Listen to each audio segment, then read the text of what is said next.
जहां पर भारत के निचले छोर पर श्रीलंका में चीन की मौजूदगी अब दर्ज की जा रही है, वहीं पर पाकिस्तान में भी चाइना मौजूद है और पाकिस्तान खुद एक भारत के लिए खतरा। दूसरी तरफ ये बांग्लादेश का आप मैप देखिए जिससे हमारी सरहद मिलती है। आपको बता दूं कि अब बांग्लादेश में चीन है। जी हाँ, बांग्लादेश भी भारत से हल्का सा मुंह मोड़कर चाइना की गोद में बैठने को तैयार हो चुका है। सलाम, नमस्ते, सत श्री अकाल। मैं हूं रज़ा और आप देख रहे हैं रज़ा ग्राफिक का इंटरनेशनल प्राइम टाइम शो, जिसके अंदर दुनिया भर की बड़ी बड़ी खबरें हम आपको बता देते हैं। हालांकि 3 दिन से बिना रुके, बिना सोए, बिना आराम किए लगातार आपको गाज़ा और फ़िलिस्तीन, इजराइल के अपडेट्स दे रहा हूं। इसी दौरान आपके सामने ये रिपोर्ट बीच में लेके आया हूं। आप सोच भी नहीं सकते कि कितनी थकावट और कितनी मुश्किल से गुजर रहा हूं, लेकिन यह आपकी दुआ है, आपका साथ है, आपकी मोहब्बत है कि आपकी मोहब्बत की वजह से मैं आपके सामने हिम्मत के साथ खड़ा हूँ। इस रिपोर्ट की पहली खबर यही है दोस्तों, भारत के लिए बड़ी मुश्किलें बढ़ती जा रही हैं, बड़ी बड़ी मुसीबत चीन खड़ी कर रहा है। आपको भारत के साथ जो चीन का तनाव है आपको पहले बता देता हूँ, याद दिला देता हूँ कि भारत के खिलाफ मिसाइल, रॉकेट और फाइटर जेट बॉर्डर पर तैनात है, भारत के सीमा से सिर्फ 50 किलोमीटर दूरी पर, सिर्फ और सिर्फ 50 किलोमीटर दूरी पर, ये याद रखिएगा।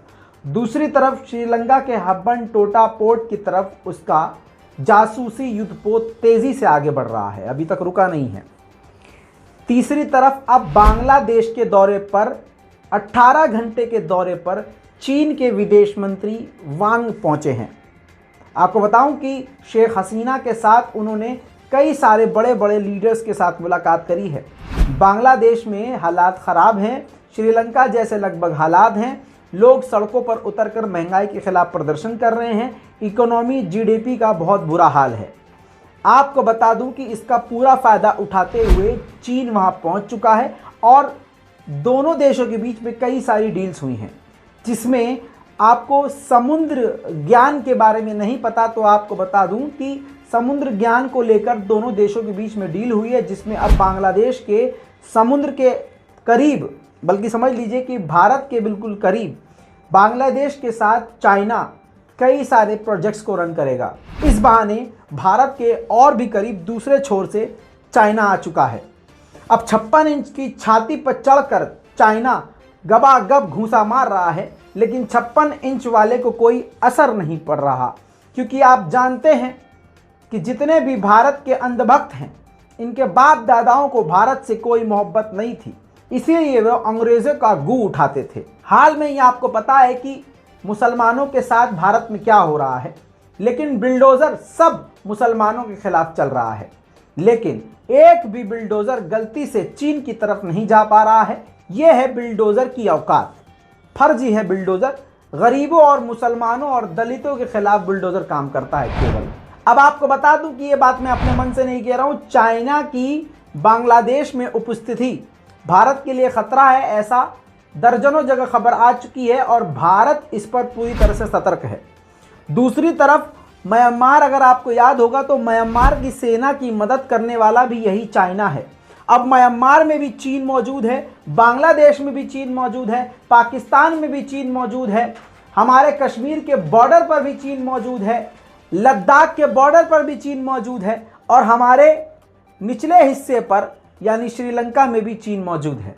भारत को एक तरह से चारों तरफ से घेरा हुआ है, लेकिन खैर आपको क्या करना है, आपको बस चीखना है, हाथ ऐसे बजाते हुए मोदी मोदी मोदी मोदी।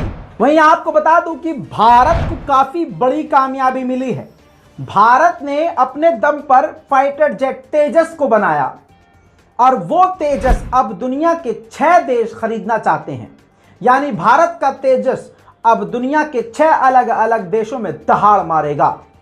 जी हां, ये तेजस इतना घातक और इतना कामयाब है भारत का कि अमेरिका खुद इसमें इंटरेस्ट ले रहा है और बड़ी मात्रा में अमेरिका उल्टा भारत से खरीदने की चाहत रखता है। अर्जेंटीना, ऑस्ट्रेलिया, इजिप्ट, इंडोनेशिया और फिलीपींस, ये कुछ देश हैं जिसके नाम अमेरिका ने खुद भारत को बताए हैं कि वो भारत का तेजस खरीदना चाहते हैं। दोस्तों, तालिबान को बड़ी मोहब्बत भारत से नजर आ रही है। मोदी सरकार से खास करके, जहां पर जब तालिबान ने अफगानिस्तान पर कब्जा किया तो अमेरिका समेत विदेशों के जितने भी मंत्रालय वहां पर थे, एम्बेसीज थी, सबकी तलाशी ली थी। हथियार मिले, कैश मिला, जो कुछ भी मिला उसको वैसे ही हड़प लिया था तालिबान ने। ये सारी खबरें मैं आपको तभी दे चुका था। लेकिन अब भारत का जब दूतावास वहां दोबारा खुला है, जब ताला खोला गया है, तो ये भारत ने खुद बताया है, जी हां, भारत सरकार ने खुद बताया है कि जो गोला बारूद, जो हथियार इंडियन एम्बेसी में मौजूद थे, भारत के जो सेफ्टी और सिक्योरिटी के लिए अपनी एम्बेसी के लिए होते हैं, जस के तस पड़े हुए हैं। जो कैश जहां पड़ा था वो कैश वहीं पड़ा हुआ है। हथियारों समेत जो जो सामान जहां पड़ा हुआ था, जैसे का तैसा वहां पड़ा हुआ है। तालिबान ने किसी चीज को कोई हाथ ही नहीं लगाया। दोस्तों, ये मेहरबानी सिर्फ भारत के लिए तालिबान की है, वरना हर मुल्क के दूतावास में तालिबान ने घुसपैठ करी थी। इसी के बीच में चाइना और ताइवान के बीच एक तरह से जंग छिड़ी हुई है, जो कि साइबर जंग है। ताइवान का एक शो चल रहा था, डिबेट चल रही थी ताइवान का, याद रखिएगा। चलते हुए शो को ही चाइना ने हैक कर लिया और चलते हुए शो पर ही चीन का झंडा, चीन का मैप दिखा दिया और चाइना का एंथम चला दिया गया। दोस्तों ये देखिए, ये डिबेट चल रही है चैनल पर, न्यूज़ चैनल पर, और अचानक ये हैक हो गया। ये हैक हो गया और मैप आ गया। कॉपीराइट के चलते मैं आपको ऑडियो नहीं सुना सकता हूं, लेकिन ये चाइना ने हैक कर लिया है और मैप दिखा दिया है। अब आपको बता दूं कि चाइना का अब तक का सबसे बड़ा नुकसान हो गया है, लेकिन उसकी वजह भी नहीं पता कैसे। 900 साल पुराना चाइना का एक बहुत पुराना लकड़ी का पुल था, 900 साल पुराना, सोच के देखिए। उसमें आग लग गई, आपकी स्क्रीन पर देखिए, उसमें आग लग गई और आग की वजह नहीं पता चली कि आग लगी कैसे। अब चाइना ने यह तक कह दिया है कि ये इतना पुराना पुल था कि इसको अब दोबारा बनाया भी नहीं जा सकता, जलकर राख हो गया है। दूसरी तरफ फिलीपींस को खतरा है चाइना से। चाइना फिलीपींस को भी धमकी देता रहता है। तो उधर चाइना का दुश्मन अमेरिका इस वक्त मौजूद है फिलीपींस में अमेरिका के विदेश मंत्री मौजूद हैं और उन्होंने कहा है कि हम फिलीपींस की हर तरह से मदद करेंगे। वहीं पर क्यूबा की फैक्ट्री में दोस्तों बुरी तरह से आग लग गई है। 17 अभी तक लापता हैं। ये देख लीजिए जलती हुई तस्वीरें। 17 लापता हैं, 121 जले हैं और एक की अभी तक कंफर्मेशन है कि मौत हुई है। वहीं आपको बता दूं कि ताज़ा जानकारी आ रही है कि चाइना ने और ईरान ने ताइवान समेत कई सारे मुद्दों पर बातचीत करी है।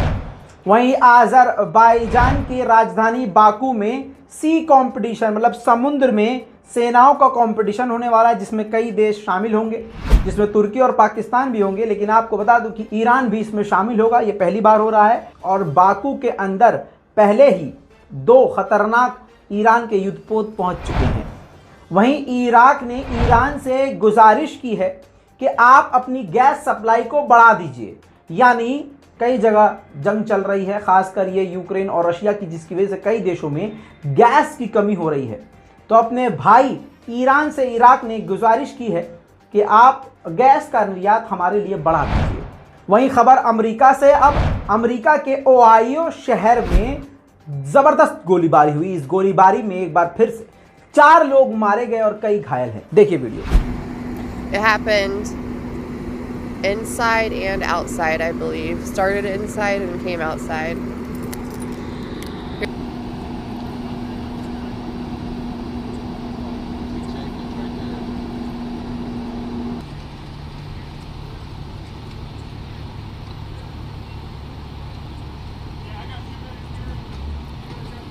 They definitely were all bikers involved, I believe. Yes, it's the Landmark Bar.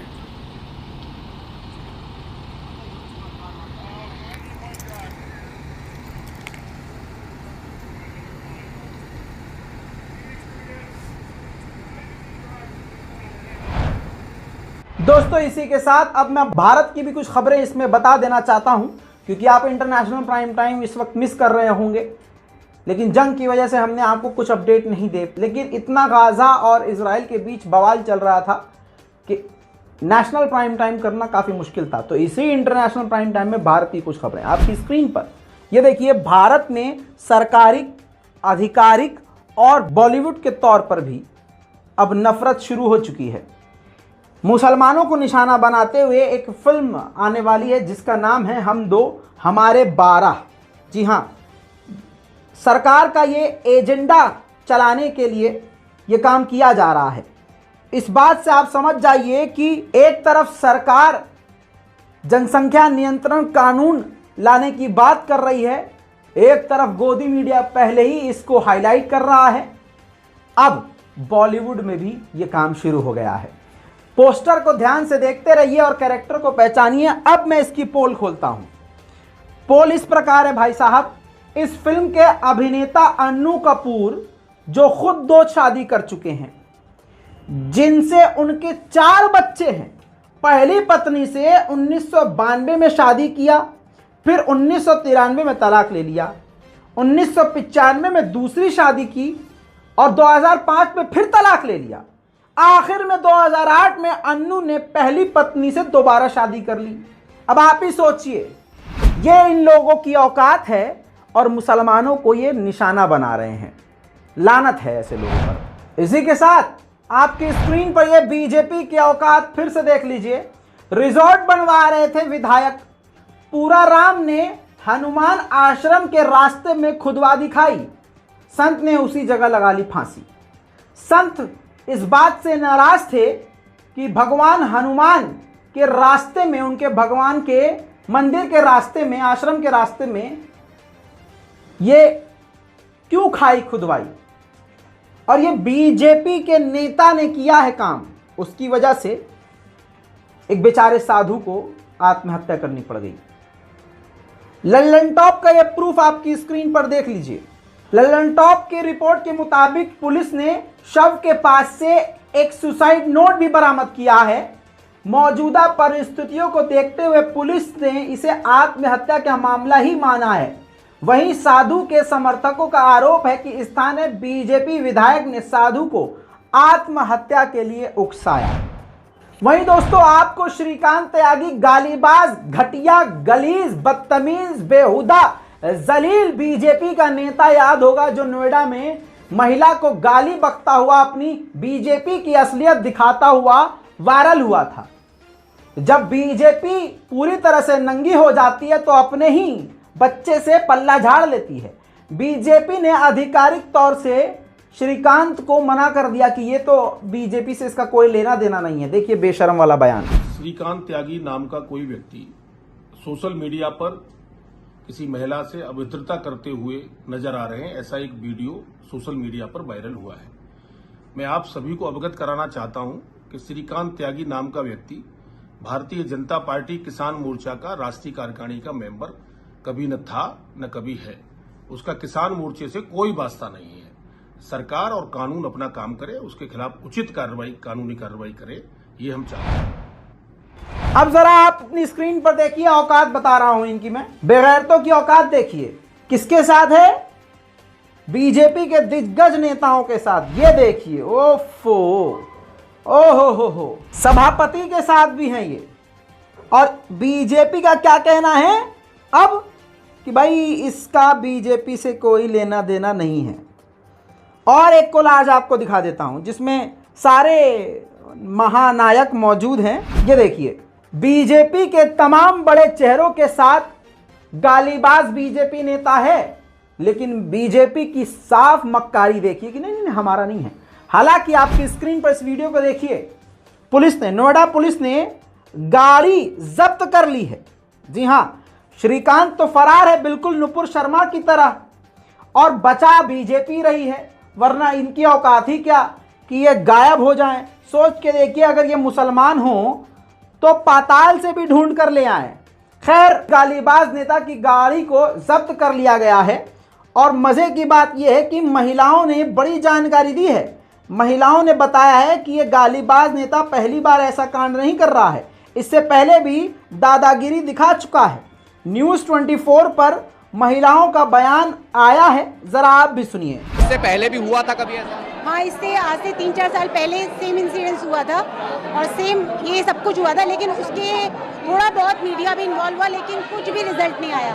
तो अब हमारी उम्मीद ये है कि हम इससे ज़्यादा सहन नहीं कर सकते, हमारी जो लिमिटेशन है वो ख़त्म हो चुकी है। तो हम चाहते हैं कि ऐसे इंसान को हमारी सोसाइटी में रहना नहीं चाहिए और गवर्नमेंट को एक एक्शन लेना चाहिए इसके लिए। मुझे लग रहा है कि एक्शन लिया जाएगा और हमें बीजेपी की सरकार पर, योगी जी पर काफ़ी भरोसा है। तो यही आशा करते हैं कि ऐसा होगा और हमें न्याय। वहीं अब बात करें मुसलमानों के हाल की, तो देखिए लव जिहाद के नाम पे उल्टा होता है। अगर हकीकत आप देखेंगे तो मुसलमान लड़कियों को भगवा ट्रैप में फंसाकर उल्टा उनको हिंदू बनाने की कोशिश की जाती है।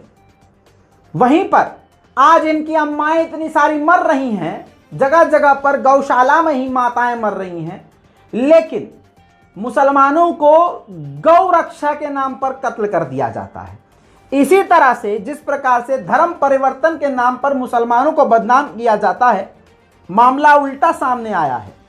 आपकी स्क्रीन पर इस बच्चे का वीडियो दिखाने वाला हूं। यह बच्चा सहारनपुर के गंगो थाना के इलाही बख्श मोहल्ले में रहता है। एहकाम नाम का एक 14 साल का बच्चा, इसको एक हिंदू दुकानदार और उसकी बेटी ने जबरदस्ती हिंदू बना दिया। उसका नाम भी दीपक रख दिया। विष्णु देवी मंदिर में ले जाकर उसका धर्म परिवर्तन करवाया।